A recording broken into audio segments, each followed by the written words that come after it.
নমস্কার, আশা করি ভালো আছেন। আজকে আবার এসেছি একটা নতুন ভিডিও নিয়ে।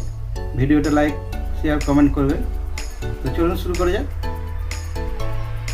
1% আমাদের সমাজে 1% লোক ও 99% লোকের মধ্যে যে তফাৎ, সেই তফাৎটা নিয়ে আজকে ভিডিও। দেখুন, এই বিশ্বের যে সম্পদ, সেই সম্পদ ভোগ করতে গেলে, সেই সম্পদ উপভোগ করতে গেলে 1% লোক হতে হবে, 1% লোকের মধ্যে পড়তে হবে। অর্থাৎ ঈগল হতে হবে, তোতা পাখি না। তোতা পাখি তো সবাই হতে পারে। তোতা বলে বেশি, উঠতে পারে কম, কিন্তু ঈগল কম বলে, উঠতে পারে অনেক উঁচুতে। তো সুতরাং ঈগল হতে হবে, 1% লোক হতে হবে। এই 1% লোক হতে গেলে যে দুটো হাতের জায়গায় 4টে হাত বা দুটো পায়ের জায়গায় 3টে পা, এরকম তা নয়। যারা সাকসেস হয়েছে তাদেরও দুটো পা, তাদেরও দুটো হাত, আর যারা হয়নি তাদেরও। যারা সাকসেস হয়েছে মাত্র 1% লোক।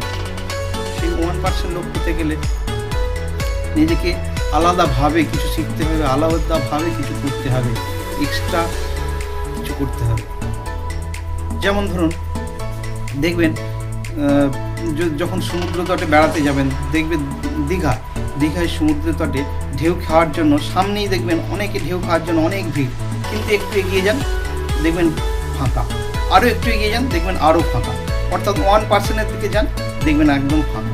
আপনি যখন রাস্তা চলেন 9টা-10টার সময় দেখবেন রাস্তায় প্রচুর ভিড়, আপনি 1 ঘন্টা আগে বেরোন, আরও 1 ঘন্টা আগে বেরোন, দেখবেন ফাঁকা।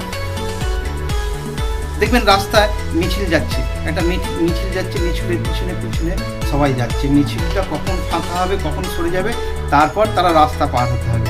কিন্তু ওরই মধ্যে দেখবেন 1% ব্যক্তি থাকে, তারা ভিড় কাটিয়ে ওই জ্যামটা কাটালেই দেখবেন ফাঁকা। সেটা শুধু 1% লোক। তো একটা রাজা একবার এই 1% লোক ছাঁটাই করার জন্য কি করলেন, একটা জনবহুল রাস্তায় একটা পাথর ফেলে দিলেন। পাথর ফেলে দিয়ে পাশে জঙ্গলে মজা দেখতে লাগলেন যে কি হয় দেখা যাক। দেখা যাচ্ছে যে যত লোক যাচ্ছে সবাই সেই পাথরটা পাশ কাটিয়ে চলে যাচ্ছে, সবাই যাচ্ছে। কেউ কেউ আবার ডিঙিয়ে যাচ্ছে, কেউ গাল দিয়ে যাচ্ছে রাজাকে। তো রাজা দেখছে, মজা পাচ্ছে। ওর মধ্যে একটা চাষি তার সবজি তুলে নিয়ে এসে ঝুড়ি করে দেখছে না পাথর পড়ে রয়েছে, সে সবজির ঝুড়িটা নামিয়ে পাথরটা অনেক কষ্টে সরাবে, তার সমস্ত শক্তি দিয়ে পাথরটা রাস্তা থেকে একদম নামিয়ে দিলেন। দিয়ে পাথরটা যেখানে ছিল সেখানে ঝুড়িটা নামিয়েছিল, ঝুড়িটা তুলতে গিয়ে দেখছে না পাথরটা যেখানে ছিল সেখানে একটা থলি রয়েছে, থলির মধ্যে কি রয়েছে, আর একটা কাগজ রয়েছে, কাগজে লেখা রয়েছে এই থলিতে 100 স্বর্ণ মুদ্রা আছে, এটা তোমার জন্য। কেন না, তুমি 99টা লোক যা করতে পারেনি, তুমি তা করেছো একা, তুমি 1% লোকের মধ্যে পড়ো, এই উপহারটা তোমার জন্য। সেই স্বর্ণথলি বিক্রি দেবে, কামের সেরা লোক হয়ে গেল, ধনী লোক হয়ে গেল। তো দেখবেন এরকম 1% লোক হওয়ার জন্য নিজেকে আলাদা এক্সট্রা অর্ডিনারি কিছু করতে হয়, আর কিছু দেখাতে হয়, কিছু ভাবনা, তার চিন্তা ভাবনাটা অন্যভাবে ভাবতে হয়, অন্যভাবে করতে হয়। তার জন্য আলাদা হাত লাগে না, আলাদা পা লাগে না। এই দুটো হাত যারা সাকসেস হয়েছে তারা একই কাজ করেছে, বিভিন্নভাবে করেছে। They same work, they do same work, but different ওয়েতে করেছে। তো এই কাজটা করতে গেলে আপনাকে 1% লোকের মধ্যে করতে হবে। আর একটা সুন্দর গল্প বলি, গল্পটা বললে ভালো করে বুঝে যাবেন। শ্যামল আর সুশান্ত দুই বন্ধু, তারা একই গ্রামে ছেলে, একই স্কুলে পড়লো, পড়াশোনায় খুব ভালো, খুব সমাজদার দুজনে। স্কুল গণ্ডি শেষ হয়ে গেল, তারা ভালোভাবে পাস করলো, কলেজে গেল, কলেজেও ভালোভাবে পড়াশোনা করে কলেজ শেষ করলো। কলেজে শেষ করার পরে তারা চাকরি খুঁজতে আরম্ভ করলো। চাকরি খুঁজতে দুজনে লাকিলি একই কোম্পানিতে চাকরি পেল।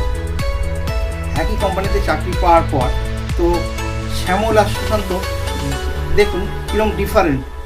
শ্যামল কি করলো, চাকরি পাওয়ার পরই একটা দামি 30-40 হাজার টাকা দামে ফোন কিনে ফেললো EMI দিয়ে। আর সুশান্ত কি করলো, মাত্র 2,500 টাকা দিয়ে কাজ চলার মতো একটা ফোন কিনলো। আর বাকি পয়সা দিয়ে মিউচুয়াল ফান্ডে ইনভেস্ট করলো। তো এইভাবে কাটতে কাটতে আরও কিছুদিন যাওয়ার পর কী করলো, শ্যামল কী করলো, যত দিন যাচ্ছে মাইনে পাচ্ছে, দামি জামা, দামি জুতো, দামি প্যান্ট কিনছে। আর ও সুশান্ত কী করছে, যেটা না নিলে নয় সেই রকম জিনিস কিনছে, অর্থাৎ 1% দিকে যাচ্ছে। ও আরও ফান্ডটাকে বাড়িয়ে ওই টাকা নিয়ে আরও কিছু ব্যবসায় খাটাচ্ছে। কিছু পয়সা মাছে ইনভেস্ট করলো, মাছ একজনকে দিয়ে আনে, বিক্রি করায়, বিক্রি করে পয়সা আর্ন করে, আবার মিউচুয়াল ফান্ডে ইনভেস্ট করলো। আদিকে শ্যামল কী করে, দিনের পর দিন আবার কিছুদিন পর মাইনে নিয়ে এবং EMI দিয়ে 4 চাকা গাড়ি কিনে ফেলে। তো দেখুন, এই শ্যামল কিন্তু 99% লোক যেটা করে সেইটার দিকে এগোচ্ছে, আর সুশান্ত কী করছে, 1% লোক যেটা করে সেই দিকে এগোচ্ছে। এখন এমন অবস্থায় কিছুদিন পর এমন অবস্থা হলো যে সুশান্ত চাকরি না করলেও চলে যাবে। সে যে ইনভেস্ট করেছে সেই ইনভেস্ট থেকে প্রায় মাসে 40-50 টাকা ইনকাম করে। শ্যামলে কিন্তু সেটা হয় না। শ্যামলের চাকরি চলে গেলে অবস্থা খারাপ হয়ে যাবে। শ্যামল আগেও যা ছিল এখনও তাই আছে, চাকরি পাওয়ার পরও তাই আছে। এবার কিছুদিন পর দেখুন মজার ঘটনা, ওদের প্রমোশন, মানে ওদের বলতে একজনের প্রমোশন হলো, সুশান্তের প্রমোশন হলো, শ্যামলের প্রমোশন হলো না ওই কারখানা। এবার ওর তো মন খারাপ যে আমরা একই পড়াশোনা করলাম, একই স্কুল থেকে পাস করলাম, একই কলেজে পড়াশোনা করলাম, একই প্রায় কাছাকাছি নাম্বার নিয়ে পাস করলাম, একই কোম্পানিতে একই দিনে ঢুকেছি, একই দিনে একই সময়ে চাকরি করতে বেরোই, একই সময়ে একই কাজ করি। তো ওর প্রমোশন হলো, আমার হলো না কেন? আমার মন, ওর খুব, শ্যামলের খুব মন খারাপ। শ্যামল কাজ ছেড়ে দেবে বলে মালিককে জানিয়ে দিল, ম্যানেজারকে জানিয়ে দিল। ম্যানেজার বললো ঠিক আছে, তুমি কাজ ছেড়ে দেবে তো, তুমি কালকের দিনটা কাজে এসো, মাইনেপত্র মিটিয়ে দেবো, আর তোমাদের দুজনকার মধ্যে কথা আছে। শ্যামল সুশান্ত দুজনকেই বললো যে কাজের শেষে একবার দেখা করো।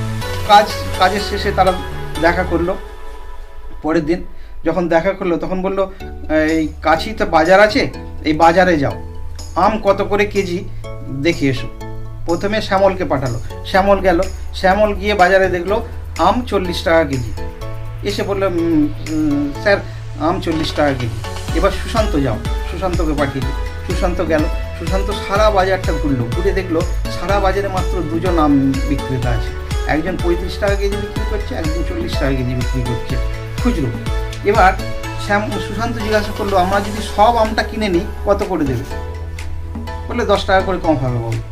বলছে 10 টাকা? বলে হ্যাঁ। বলছে ঠিক আছে, আমরা যদি সব আমটা কিনে নিই তাহলে বাজারে তো আর কেউ আম বিক্রেতা থাকছে না, আমরাই বিক্রি করবো, ওটা আমরা প্রায় 45 টাকা করে বিক্রি করতে পারি। তো এসে স্যারকে বলছে স্যার এরকম বাজারে 2টো আম বিক্রেতা আছে, একজন 35 টাকা কেজি বিক্রি করছে, একজন 40 টাকা বিক্রি করছে। তো আমরা যদি সব আমটা কিনে নিই যদি একটা লোক দিয়েও বিক্রি করি ওই বাজারে, তাহলে আমাদের 500-700 টাকা প্রফিট থাকবে। তখন ম্যানেজার বললো দেখো কেন প্রমোশন হয়েছে সুশান্তর আর তোমার কেন প্রমোশন হয়নি, বুঝতে পারছো? ঠিক এই জন্যই তুমি এই সুশান্ত 1% লোকের মধ্যে পড়ে, আর তুমি 99% লোকের মধ্যে, সবাই যেটা করে সেটাই তুমি করছো, আর সুশান্ত এক্সট্রা অর্ডিনারি, তাই ওর প্রমোশন হয়েছে, তোমার হয়নি। বুঝতে পারলে? বললে হ্যাঁ বুঝতে পারলাম। তো আজকে এখানে শেষ করছি। নমস্কার। গল্পটা ভালো লাগলে লাইক, শেয়ার, কমেন্ট করবেন। ধন্যবাদ।